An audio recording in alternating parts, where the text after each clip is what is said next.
Halo teman-teman semua, kembali lagi channel Omura TV, gue Gus Ali. Jadi di sebelah gue sudah ada Honda ADV 150 yang baru aja gue ambil. Jadi gue itu udah setahun ini gak pakai motor matic. Dulu gue pakai PCX, sekarang gue baru ngambil Honda ADV. Kenapa gue tiba-tiba matic lagi? Mari kita bahas.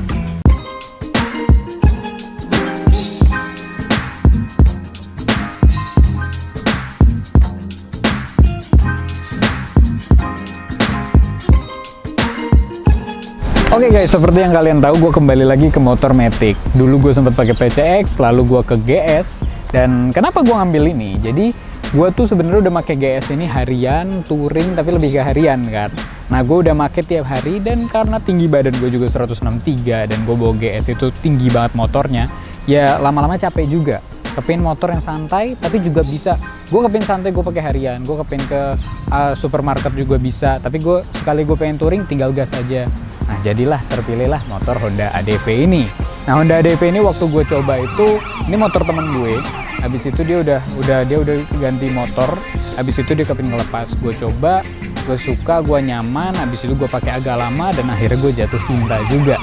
Dan sekarang udah gue pakai harian dan jujur nyaman banget. Walaupun gue kalau misalnya touringin jauh banget, gue lebih prefer GS. Tapi gue kalau mungkin touring ya nggak sampai kayak 6-8, nggak sampai 10 jam gitu ya, mungkin gue pakai ini. Cinere Gading Touring. Cinere Gading Touring. Jadi ini harian apa touring nih saya sekarang nih. Tapi jujur ini motor mau dipakai jauh nyaman, mau dipakai deket nyaman. Cuma ya agak lemot aja sih jujur ya. Mungkin apa karena karena pakai GS selalu lama. Tapi kayak lu misalnya pakai motor adventure 300 cc, habis itu lu bandingin sama motor sport 300 cc, itu kan settingannya berbeda. Jadi kalau lu pakai ini ya feel adventure-nya lu dapet, lu lebih santai. Dan gue bukan mau muji-muji motor ini, tapi jujur ini motor nyaman banget. Oke, sekarang kita bahas secara spesifikasi. Tapi sebelum kita bahas terlalu spesifikasi, gue kepin bahas secara looknya dulu. Kalau dari looknya ini, ya untuk motor zaman now ini sangat futuristik banget. Jadi lu dapet nuansa futuristiknya, dapet adventure-nya. Nah, kayak yang dulu sempat dibahas di Omura TV kan sempat bahas XADV itu. Nah, ini secara bentuknya ini persis banget sama XADV. Cuma dia lebih ke baby ADV gitu kan. Makanya nggak ada X-nya mungkin. Nah, seperti yang kalian lihat di channel Omura TV yang XADV itu, nah ini juga nggak kalah juga. Ini posisi ridingnya adventure banget, persis kayak kakaknya. Habis itu juga dia itu juga tegak, ditambah juga luas. Jadi lo mau selonjoran juga bisa. Tapi jujur ya, karena dengan tinggi badan gue segini, gue dengan posisi riding gue, coba kita naikin ya. Kalau kalian mau lihat sendiri nih, kalau misalnya gue mentok di belakang sini, gue mau selonjor tuh agak gantung. Jadi gue harus agak maju gini buat selonjor. Tapi ya kalau gue lebih prefer gini sih, posisi riding secara adventure biasanya. Nah ini kalau gue kayak gini, tapi mungkin kalau untuk orang yang lebih tinggi, sebenarnya motor ya kalau menurut gue. Kalau lu tinggi lu 173, 175, lu sangat cocok bawa ini. Lu napak, lu selonjoran lu dapet, posisi riding lu proper banget buat motor ini. Tapi kalau misalnya lu setinggi gue seperti yang tadi gue bilang, tapi kalau lu 180 ke atas, menurut gue lu juga nggak begitu nyaman. Kenapa? Karena lu ketinggian. Jadi lu mau selonjor pasti nabrak.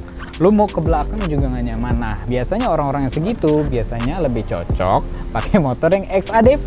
Kakaknya sih ini. Jadi lu kalau tinggi lu segitu, lu harus nyiapin budget berlebih. Nah, makanya enakan tinggi segue kan. Lu bisa milih semua motor aja. Cuma challenge-nya agak susah aja sih. Ngomongin tempat duduk tadi dan kenyamanan ergonomi, nah seat height-nya motor ini tuh sekitar 795 mm.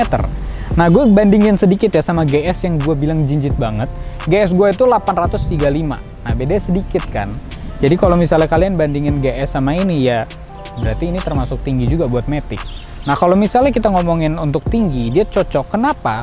Karena secara look dimensi motor ini motor kelihatannya emang gede. Karena bukan badan gua kecil, tapi jujur nih motor gede banget cuy.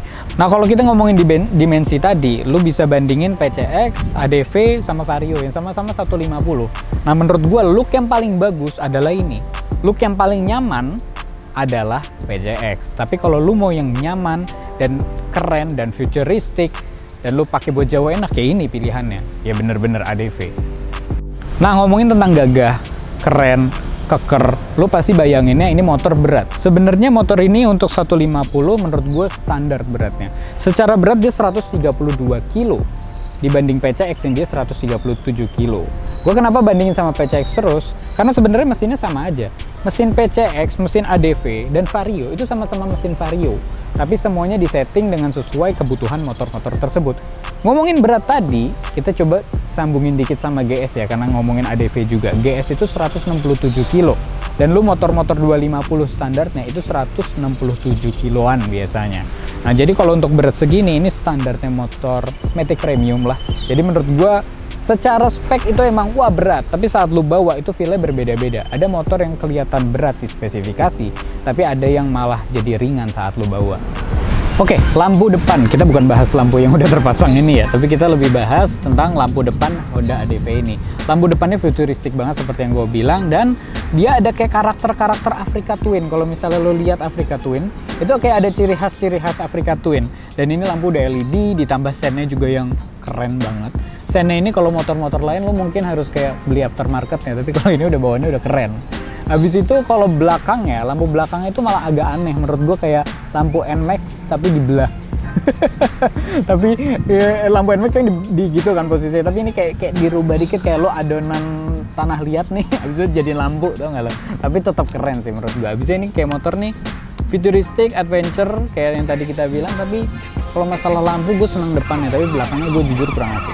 Nah, kalau untuk windshield bawaannya sebenarnya ini bukan windshield bawaan yang punya gue ini udah diganti sama owner sebelumnya. Tapi kalau kita lihat windshield yang aslinya, dia lebih kecil dari ini.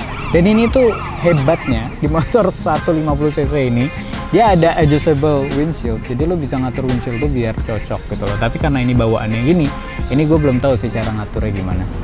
Nah, sekarang kita bahas tipe warna. Gue ngambil warna putih. Warna putih ini namanya Advanced White. Nah, ini khusus tipe ABS. Sebenarnya warnanya ADV itu ada 6 macam. Nah, yang duanya itu adalah Advanced White, Advanced Red.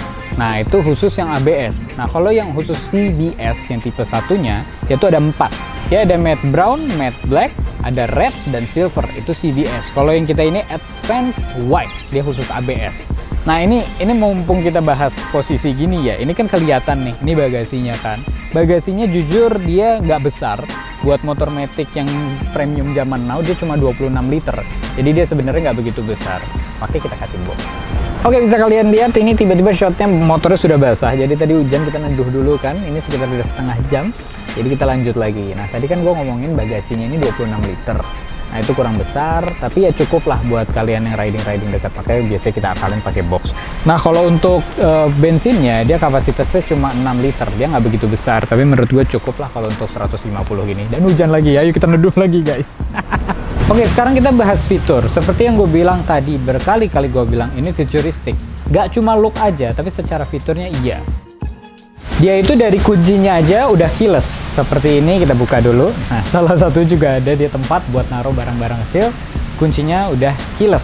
Lo mau misalnya biar aman juga ada alarmnya dia. Jadi kalau lo misalnya mau pakai alarm, tinggal pencet.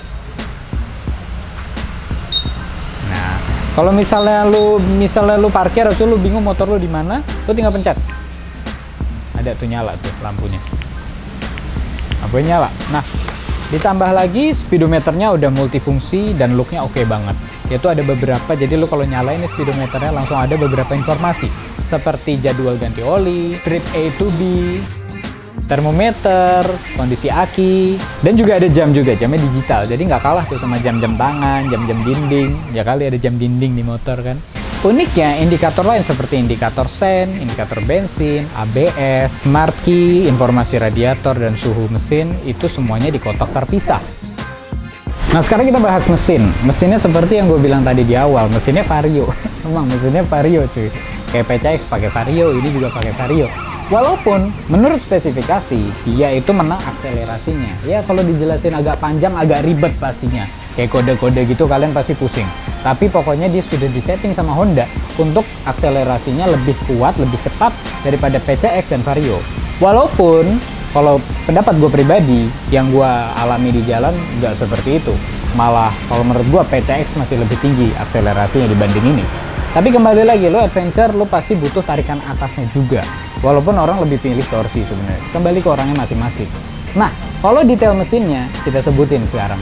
Mesinnya berkapasitas 149,3 cc. Ya, 150 cc. Suspensinya sudah teleskopik.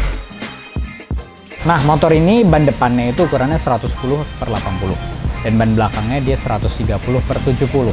Jadi untuk size-nya ya cocok lah. Nah itu sedikit pembahasan spesifikasi tentang motor. Ya sedikit aja, kita kalau bahas terlalu panjang nanti kalian pusing seperti saya pusing. Karena kita sudah pindah lokasi 3 kali karena hujan. Jadi sekarang kita bahas modifikasi apa aja sih yang udah ada di motor ini. Kita lanjut ke modifikasinya. Ini ada beberapa list sebenarnya kita udah siapin di sini. Tapi kita bahas aja kayak biasa deh biar kelihatan ajib. Jadi yang pertama yang gue suka dari motor ini, pengereman udah diganti. Dia udah pakai Brembo RCS 15. Jadi kalau udah Brembo udah yakin banget deh. GS gua aja tuh masih pakai by Brembo. Ini udah Brembo, udah diganti. Nah dia juga udah dikasih Nissin 4 piston caliper. Nah kalau misalnya di listin satu-satu ya kita sebutin satu-satu ya. Hand grip dia udah dikasih tweak. Habis itu selanjutnya dia windshield udah dikasih set build. Nah ini windshield yang tadi gue bilang udah diganti itu. Walaupun gue lebih prefer windshield yang standarnya sih, gara-gara lebih oke aja menurut gue, bisa di-adjustable. Crash bar dia juga dipasang. Jadi ini mungkin motor Matic pertama gue yang pakai crash bar. Jadi ini crash barnya custom. Dan velg, jangan disebut dulu. Velg nanti masih mau kita pasang, ya rahasia deh pokoknya. Masih standar velgnya, tapi kita ada 2 macam yang udah ready. Antara aja, jangan disebut dulu. Atau jangan disebut juga. Udahlah, itu aja pokoknya modifnya. Kalau disebutin sih banyak sih, ada beberapa, tapi kalau disebutin semua pusing. Jadi itu yang terpenting aja yang udah di-upgrade dari motor ini. Jadi itu sedikit pembahasan tentang Honda ADV yang baru gua ambil ini. Nah, mungkin kedepannya kita bakal modif-modif di channel Omura TV. Jadi itu aja sih dari gua. Kalau misalnya kalian ada pertanyaan, silahkan komen aja di bawah. Kalau misalnya mau cek, juga cek IG gua @GusAli_JT dan IG Omura Racing. Ada di sini, Omura Racing. Dan lupa subscribe juga ke channel Omura TV. Dan itu aja dari gua. Enaknya kita bahas apa selanjutnya, masukin juga ke komen. We see you in the next video. Goodbye. Buat teman-teman yang mau lihat kenapa gua memilih Honda ADV, videonya udah tayang di channel Gus Ali. Kalian tinggal klik di sini, videonya full di situ. Udah klik aja sekarang. Klik.